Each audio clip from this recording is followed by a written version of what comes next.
kabar hari ini? Oh baik, baik. Alhamdulillah. RPP sudah saya lihat, saya baca ini Pak. Ya. Kira-kira kapan saya bisa observasi pembelajaran di kelasnya Pak Usnan ini? Oh nanti bisa. Oh nanti ya. Bisa atau besok. Monggo terserah jenengan di waktunya bisanya kapan. Oke, Kami kalau siap saja. Kita sepakati nanti saja setelah istirahat Pak ya. Ya, oke. Oke. Sebelum saya nanti observasi di kelasnya Pak Usnan, saya ingin menanyakan beberapa pertanyaan ini Pak. Iya. siap. Kira-kira dalam pembelajaran nanti itu tujuan pembelajaran yang akan Pak Usnan sampaikan apa ya? Ya terima kasih Pak Torman. Sesuai dengan persiapan yang sudah saya buat di dalam RPP itu, karena kami bersama anak-anak itu akan membahas tema benda-benda di sekitar kita tentang benda tunggal dan benda campuran. Maka tujuan yang ingin dicapai yang pertama itu mengelompokkan zat tunggal dan campuran tepat. Kemudian yang kedua, nanti diharapkan siswa itu bisa melaporkan hasil percobaannya tentang zat tunggal dan campuran. Ya. Oh berarti nanti ada percobaan ya untuk anak-anak? Iya, oh, iya. Karena itu sebagai pembuktian supaya anak-anak lebih paham tentang materi yang disampaikan. Oke, baik. Pertanyaan kedua Pak Usnan, dalam pembelajaran nanti area pengembangan yang hendak Pak Usnan capai itu yang mana? Oh ya, terima kasih. Ini sesuai dengan RPP saya yang saya buat di fase kedua itu kami merencanakan area pengembangannya itu di diferensiasi proses Pak. Oh diferensiasi proses. Iya, yang kami titik beratkan di prosesnya. Okay. Yaitu dengan memperhatikan kebutuhan belajar anak berdasarkan profil belajarnya. Oh, berarti, kira-kira seperti itu. Berarti nanti dalam pembelajaran itu yang paling ditekankan proses pembelajarannya. Proses pembelajarannya, betul. Kalau bisa lebih detail gitu, kira-kira di bagian apa Pak proses pembelajaran? Apakah menyajikan media atau pemenuhan kebutuhan yang lain begitu Pak? Iya, kami itu nanti juga menyiapkan media yang nanti akan dilihat oleh anak-anak sehingga bisa lebih dipahami sesuai dengan tujuan pembelajaran yang ingin kita capai.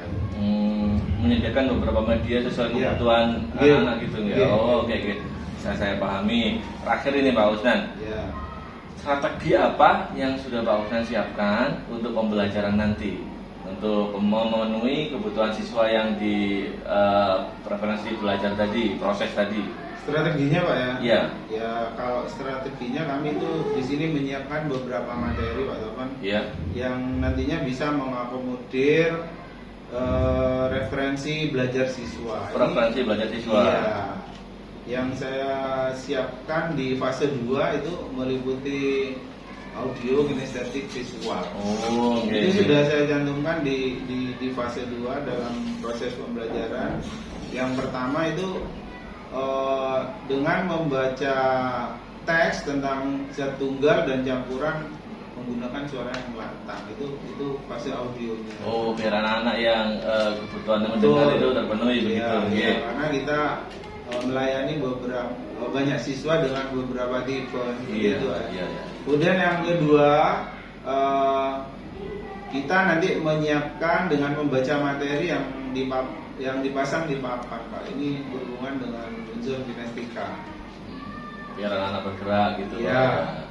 Kemudian yang ketiga, kita juga melayani siswa yang visual gitu Pak, yaitu dengan melihat video YouTube tentang zat tunggal dan zat campuran. Jadi anak-anak lihat YouTube-nya di proyektor atau di HP masing-masing Pak? Di proyektor. Nanti kita siapkan proyektornya dengan bersama-sama mereka melihat itu nanti. Baik Pak. Cukup dari saya Pak Usnan. Nanti semoga ketika pembelajaran nanti ketika saya observasi bisa berjalan dengan lancar sesuai RPP yang Bapak buat. Siap. Mudah-mudahan Pak Toman. Terima kasih Pak Usnan. Sama-sama. Saya ada acara keluar dulu rapat ini. Assalamualaikum. Waalaikumsalam.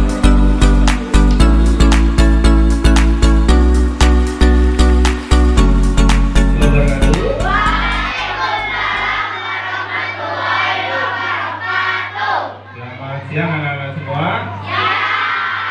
Pada siang ini kita akan belajar tentang benda-benda di sekitar kita. Itu ada di tema 9. Ada di tema 9. Yang akan kita pelajari adalah benda tunggal dan benda campuran. Campuran untuk apa ya? Tujuannya agar kalian bisa melaporkan hasil tentang zat tunggal dan zat campuran. Ya, mari kita mulai pembelajaran ini dengan hikmat, dengan ikhlas, dengan sempurna sehingga nanti tujuan pembelajarannya bisa tercapai. Allahumma komponen penyusunnya hanya satu zat atau materi. Zat campuran adalah zat yang komponen penyusunnya terdiri atas 2 atau lebih zat atau materi.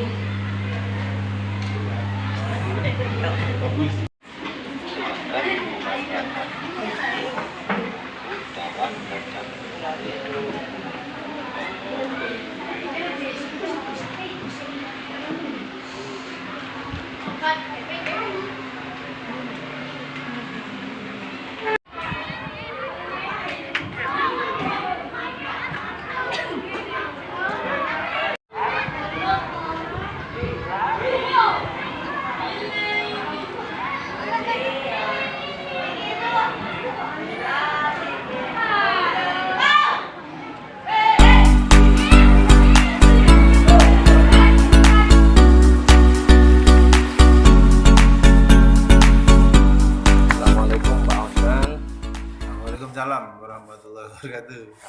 Pak Sobat, ternyata ada yang dipikir ini. Mikir jawaban. Begitu ya. Iya. Oke, Pak Kusnan, setelah rangkaian kemarin praobservasi dengan menyampaikan fokus pembelajarannya apa gitu, area pengembangan di mana, terus observasi saya dampingi dengan di kelas, terus sekarang ini rangkaian yang terakhir praobservasi. Pak Kusnan. Sambil kita bincang-bincang santai Pak, saya ingin tahu Pak Kusnan ketika mengajar kemarin itu kira-kira yang menurut Pak Kusnan sudah baik itu apa saja? Yang sudah baik ya baik semua sih kalau menurut saya. Alhamdulillah. Kalau yang tidak baiknya ya nggak bisa melihat ya, jenengan mungkin yang ngamatin yang bisa melihat kekurangan saya ya. Dan menurut aku ya aku pede, apik kabeh. Semua sudah baik ya Pak Kusnan. Secara keseluruhan sih gitu. Iya, saya mungkin yang apa yang bisa saya rasakan gitu ya, ini kan apa ya, baru ya pembelajaran diferensiasi, apalagi kelas 5 itu belum dapat ya, mungkin karena baru ya perlu persiapan dan persiapannya menurut saya ya agak ribet ya, banyak yang harus disiapkan dan membiasakan juga ya. Pembiasaannya itu ya harus berulang-ulang, tapi hasilnya kalau menurut saya ya bagus, maksudnya dampak ke siswanya.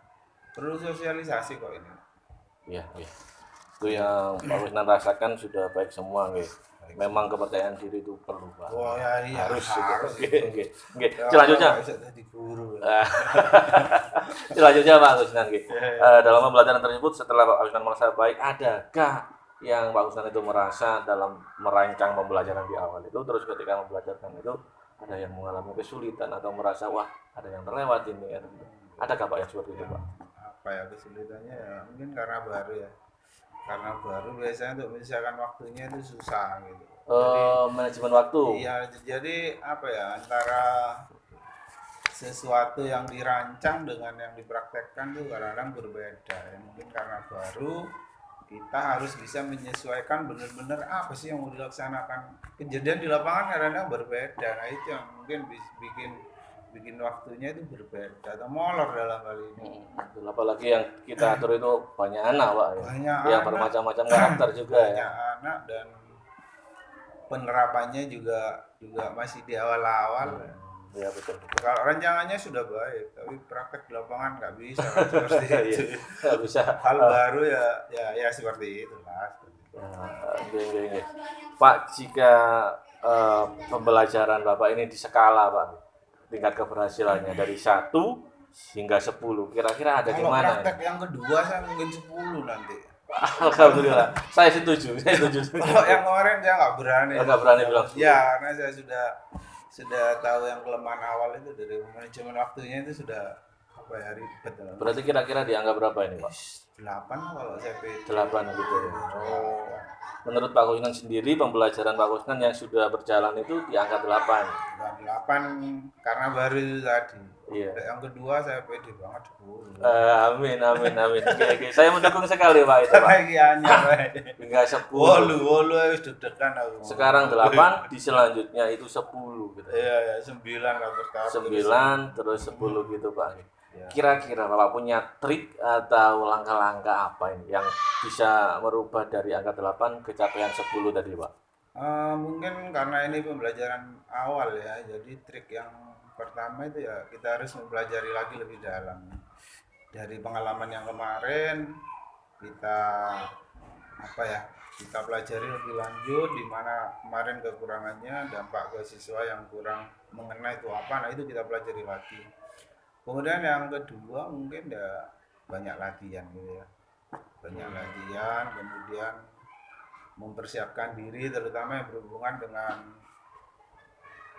peraga anak-anak itu atau media pembelajarannya nanti bisa diperbaiki menurut saya. Dan pembiasaan itu yang paling penting ini dari yang pertama kita lakukan, nanti yang kedua pembiasaan itu yang harus kita lakukan. Saya yakin itu bisa meningkatkan skala yang saya bilang tadi 8 bisa naik.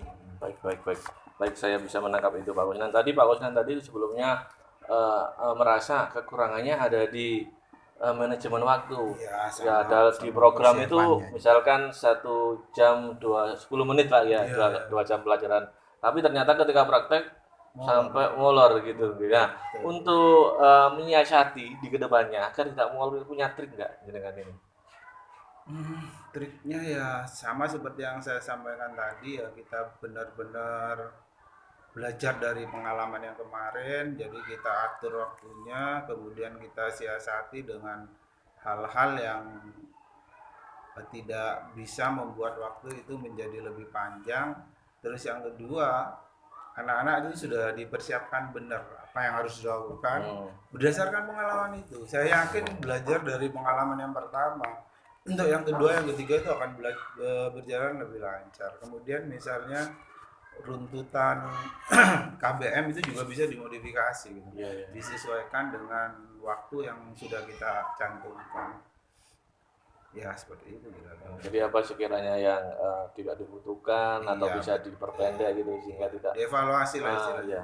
Dibuat lebih runtut lagi. Oke, bagus sekali Pak Kusnan. Untuk mewujudkan hal tersebut Pak Kusnan kira-kira ini dikatakan sendiri apa punya teman lain atau punya rencana lain untuk mewujudkannya Pak? Yang bisa membantu yang bisa mendukung gitu. Iya, mendukung Pak Kusnan. Ya kalau sendirian terus terang saya nggak mampu Pak, karena yang pertama kelemahan saya kadang-kadang memang kalau sendiri tidak terlihat gitu Pak maksudnya Pak ya. Saya banyak konsultasi dengan teman sejawat saya di paralel saya. Dengan Pak Tovan juga banyak tanya-tanya karena punya pengalaman mungkin di guru penggeraknya, dari teman sejawat dan dari kepala sekolah juga itu pasti ada dukungan. Terus yang tidak kalah penting, dukungan fasilitas ya. Jadi kita lengkapi fasilitas yang bisa mendukung pembelajaran itu berjalan dengan lancar. Bagaimana caranya? Kalau di kelas saya punya kas, jadi segala sesuatu yang ingin kita kerjakan, kita mau membuat media apa, butuh apa, misalnya ya. Yang kemarin kita lakukan misalnya membatik, kita siapkan alat dan bahannya, bahkan kita mendatangkan ahlinya. Nah itu butuh biaya dan fasilitas itu penting untuk mendukung bagaimana supaya pembelajaran itu lancar. Jadi selain kepala sekolah, teman sejawat itu sangat penting. Teman senior juga yang senior dalam hal pengalaman seperti jenengan itu atau ini ya, kepala sekolah sama fasilitas. Saya kira itu yang bisa mendukung saya bisa lebih maju lagi. Pak, bisa cerita sedikit nggak Pak tentang seperti area pengembangan Bapak kemarin itu kan diferensiasi proses gitu ya, yang mengakomodir gaya belajar siswa. Nah, hubungannya dengan pengembangan berikutnya ketika Bapak ini menyediakan alat peraga yang jenengan sampaikan tadi, kira-kira ada hubungan apa atau apa yang bisa jenengan wujudkan di pembelajaran berikutnya? Supaya lebih baik lagi gitu. Iya. Apa ya? Seperti yang saya pertama lihat, mungkin ya banyak melakukan inovasi, Pak. Inovasi. Jadi, ya inovasi itu penting supaya bisa berkembang dengan menemukan hal-hal baru. Gitu. Oke, saya lihat kemarin Bapak itu menempel-nempel gambar di tembok-tembok, banyak anak-anak itu antusias, tapi tidak semuanya Pak ya, beberapa saja. Iya. Nah itu juga perlu dievaluasi. Saya kira depannya itu bisa lebih dijalankan lebih baik. Kemudian yang kedua mungkin mengerjakan atau menjalankan apa yang sudah ada, yang sudah berjalan itu dikembangkan yang baik, sementara yang kurang kita perbaiki. Oke, baik, bisa saya tangkap apa yang jenengan sampaikan, Pak. Kira-kira rencana yang sudah jenengan sampaikan ke saya hari ini itu kapan bisa dimulai, Pak, dilaksanakan untuk memperbaiki itu semua? Ya nggak perlu nunggu waktu, Pak, segera mungkin. Mungkin. Iya, karena ini berhubungan dengan tujuan pembelajaran juga tujuan pendidikan. Betul. Kalau ditunda-tunda, kapan bisa maju, bisa selesai, bisa berkembang gitu kan? Iya, saya segera mungkin setelah inilah. Iya, makanya saya bilang kemarin ini pengalaman pertama.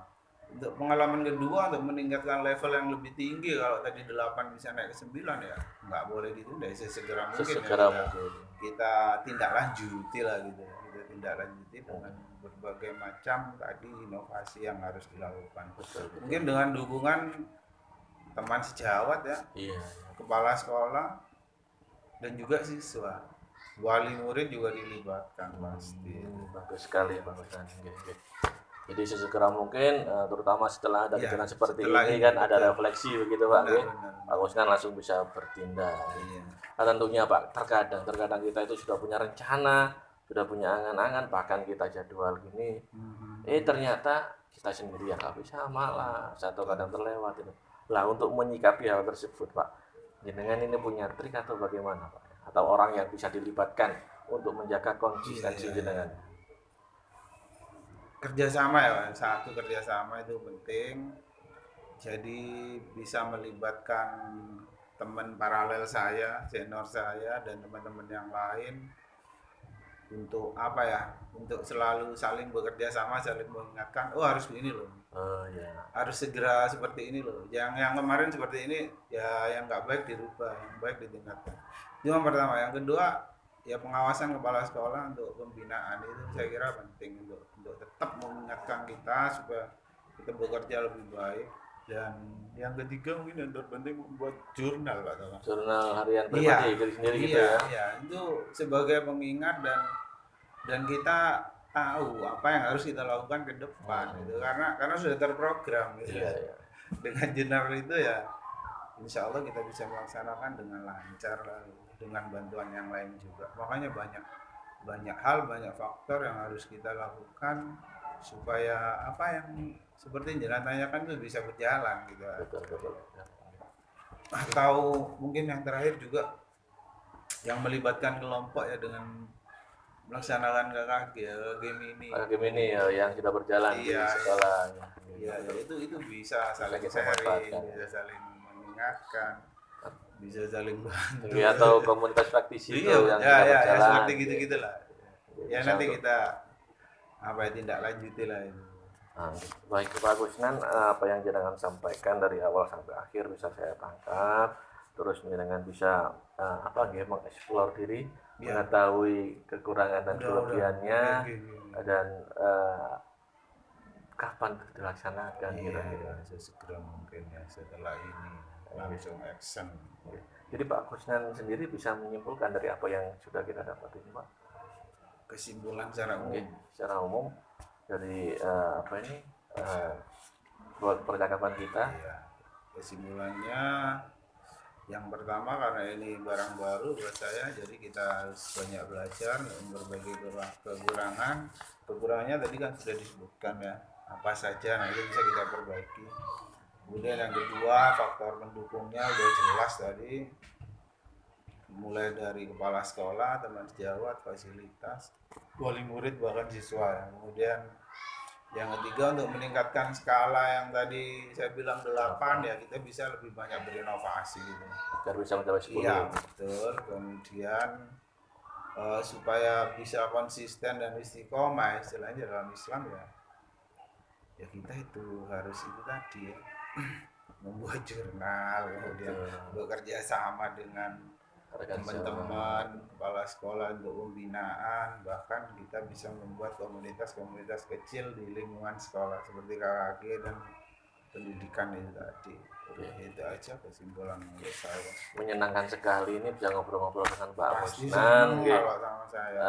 Lain hari kita akan cari kesempatan seperti ini lagi, Pak. Apa yang Bapak sampaikan, yang Bapak utarakan, saya harap bisa tercapai yang tadinya 8 dan 10, Pak. Amin, di kemudian hari ini bisa tetap benar-benar tercapai. Juga Ibu ya. Amin. Terima kasih Pak Musnan waktu yang diberikan. Percakapan kita cukup sekian. Saya berterima kasih. Kita akhiri. Assalamualaikum warahmatullahi wabarakatuh.